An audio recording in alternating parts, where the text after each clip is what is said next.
Something has happened in the world of fighting games that has quite a lot of people up in arms. And so I really quickly want to go over this because Bandai has made some very, very big mistakes in the past, and some more recent than others. People were kind of already on their ass over the whole, stage DLC thing. But this is a mistake on a whole different level, and one that really threatens a lot of what it means to be a competitor in a fighting game in the first place. So I just want to quickly go over this. This talk shouldn't be super long or anything like that, but I do have some context to add, just so everyone is on the same page. So this weekend, there is a master level Tekken 8 event that took place called Thaiger Uppercut, happening in Bangkok, Thailand.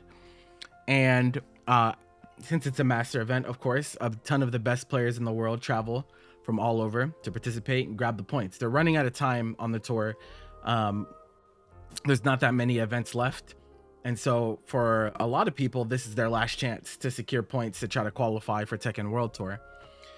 A player that goes by the name of XCC, this is his Twitter, Xiao Chen, was actually on a big run, a really good run, taking out a few really strong players. And eventually he won to the point where he was going to be facing Shadow 20Z for top 8. This is in winners. This is for winners top 8. Really big deal, right? Winners top 8. Huge deal for anyone to reach that point. And unfortunately, Bandai made the decision to disqualify him from the event as he was. So they let him play up until this point where he was playing for winners top 8, and then they disqualified him. Now, people have a lot of different takes on whether this was okay for them to do or whether it wasn't okay for them to do, or like trying to justify reasoning or this or that. And so I'll quickly go over the reasoning for this. So the reasoning for them DQing is because China actually is not an eligible region on the Tekken World Tour. If you go through and read all of the regions that are part of it, China is actually not on there.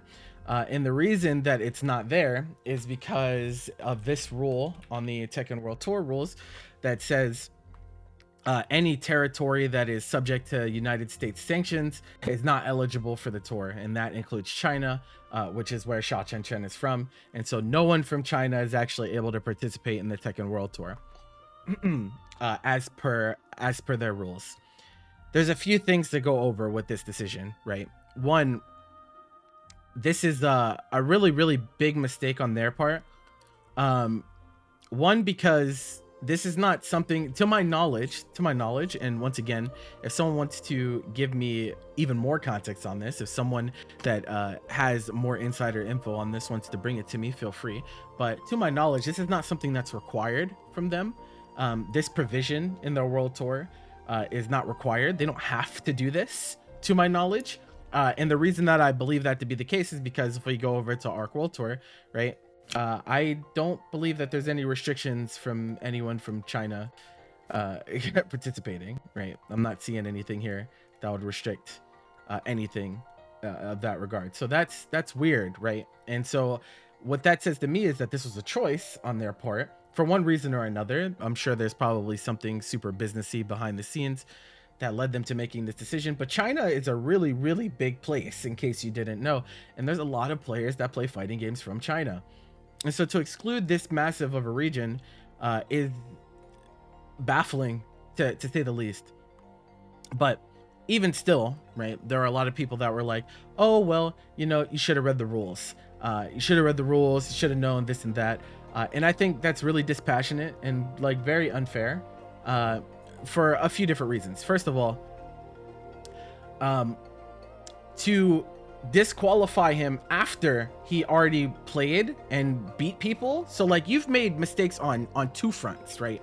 You waited until this person made it very deep into the tournament and then DQ'd him, meaning that if someone was ineligible, let's say someone was a banned player because they did something really horrible and they showed up to the tournament and they were in the same situation, they let them play until they reached winners final until they reached a winners qualifier, and then you DQ them. Well, suddenly everyone that they beat along the way feels cheated because this person was supposed to be ineligible in the first place and they never got, you know what I'm saying? They're now in losers, losing to a person that wasn't even supposed to be there, if you want to take that perspective, right? The other thing is that this is a very stupid rule, right? This is a very stupid rule because the Tekken World Tour is not the event, right? Thaiger Uppercut is an event in and of itself. Yes, it's a part of the Tekken World Tour, but it is its own event. There's no reason that that XCC is not able to play in the tournament because he's not eligible for the Tekken World Tour. That doesn't make any sense. If you want to let him play through the tournament and then say, you know, obviously you can't earn points and you can't qualify for Tekken World Tour because you're from China, then that's one thing. But they DQ'd him from the entire tournament. They refused to let him play out the tournament. And that is a horrible decision, like just altogether. There's like no reason why he would not be able to play in the tournament just because he can't earn points for the Tekken World Tour. That makes no sense.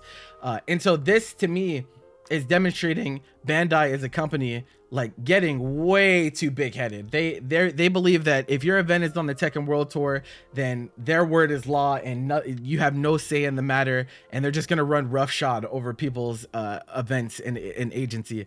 And like that's a very bad look, right? And they're already, like I said, they already have some negative PR recently because of the way that they've chosen to handle like monetization practices. This is a really, really bad look, deciding to not let a player participate that spent money and spent time flying all the way over there only to DQ him while he was already playing in the tournament. It's not like he got there at the doors, they thought he was from China and turned him away. That would also still not be okay, by the way, but it wouldn't create the illusion that, you know, everything is fine and then you jump scare him by saying he's not allowed to participate at the end. That makes absolutely zero sense. And so for that reason, yes, this absolutely is Bandai's fault. You can try to say, oh, he should have read the rules, this and that, but let me tell you something.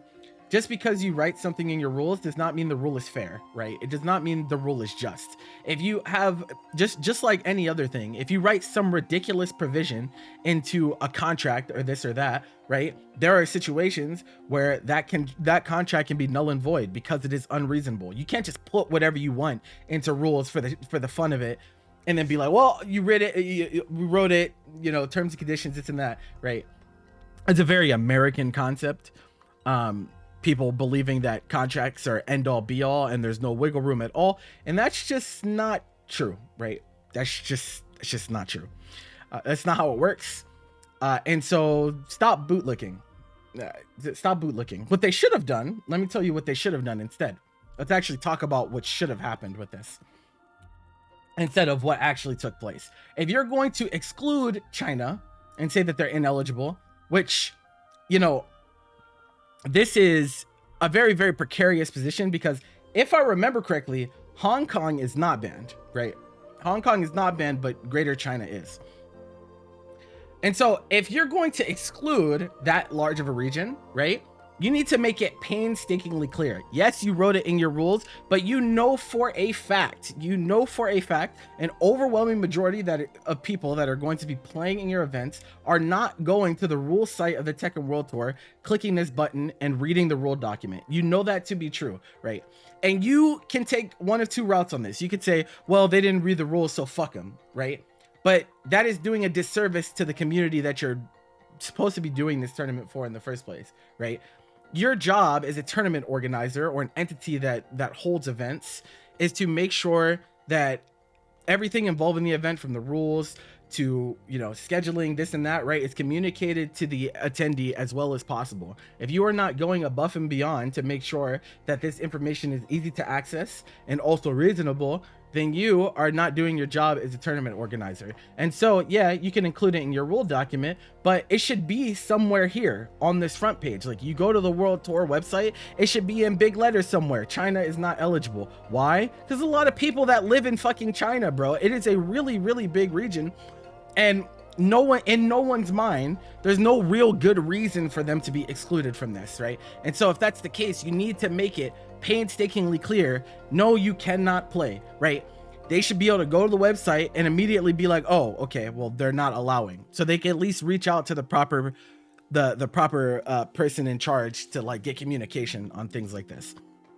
Having them have to click onto a rule document is like just not, it's not feasible, because we know for a fact most people do not do that, right? They just don't. And that it is not necessarily a latent expectation for them to do so, right? I would love it if everyone read all the rules of every tournament, right? But the scale of this is much bigger than like a local, right? If you like don't read rules at a local, then get fucked, right? That's one thing. But we're talking about like a tour that's all over the world. People are traveling, spending a shit ton of money, right? A shit ton of time. There's a whole lot at play here, and so you have to like take the extra steps. You have to. It is very dumb. It is very dumb to me that they did not take those extra steps. So they made mistakes on multiple fronts. They did not communicate this rule well enough ahead of time, and which they tried to take responsibility for it here, right? But even if we take that away, like even if we don't talk about, you know, they should have communicated this more, this and that, right? That does not excuse the decision of disqualifying him from the tournament, right? We can have the argument of whether he should be allowed to gain points or participate in the world tour. That's one conversation. There is no argument in my mind of why he was not allowed to finish the tournament. There's still money on the line, right? He's still a competitor. He should be allowed to participate and earn or to win the tournament just like anyone else, points or not, right? And this is what I mean by putting so much power in the hand of the dev or the publisher in this case, right? We run the risk of things like this happening, right? It's no longer the entity helping out events, grassroots efforts, right? It is the company feeling like they own everything because it's a part of the tour. And I warned people about this happening because it doesn't just happen with Bandai. It happens with Capcom. It happens with a bunch of different entities. It is your responsibility as a tournament organizer to make sure that things like this don't happen. This is just horrible PR all around. People are going to feel negatively about Tekken World Tour. They're going to feel negatively about Thaiger Uppercut. Everyone involved loses because of this situation, just because you made a really dumb decision, one that should not have been made. It's objectively the wrong decision here, right? It's not ambiguous. They just made the straight up incorrect decision for no reason. There's no reason for any of them to do that. And unfortunately, because I told you I would give extra context, this is not the first time that something like this has happened. And unfortunately, the last time that I saw it happen was also with Bandai. So some of you might know of a player that goes by Garlic Bread, right? Garlic Bread is a very, very high level, or was a very high level Dragon Ball FighterZ competitor. And so this actually happened to him twice, where in the 2022 World Tour, he was, I believe, under 16. I believe he was 15 at the time of the 2022 tour. And in the rules, actually written in their rules originally, it said that if you were under 16, that you could participate, you just had to have parental supervision. And Garlic Bread's parents were available, and they were going to participate with him. He qualified, and they were ready to go. And as he's getting ready as he already had qualified, they had already like created plans and everything. They changed the rule at the last moment. Right? They changed the rule at the last moment to say if you're under 16, you just can't compete at all. And so he didn't get to play that year, right? After qualifying, he went to all these events and racked up points. He qualified, and they said, no, you can't play, right?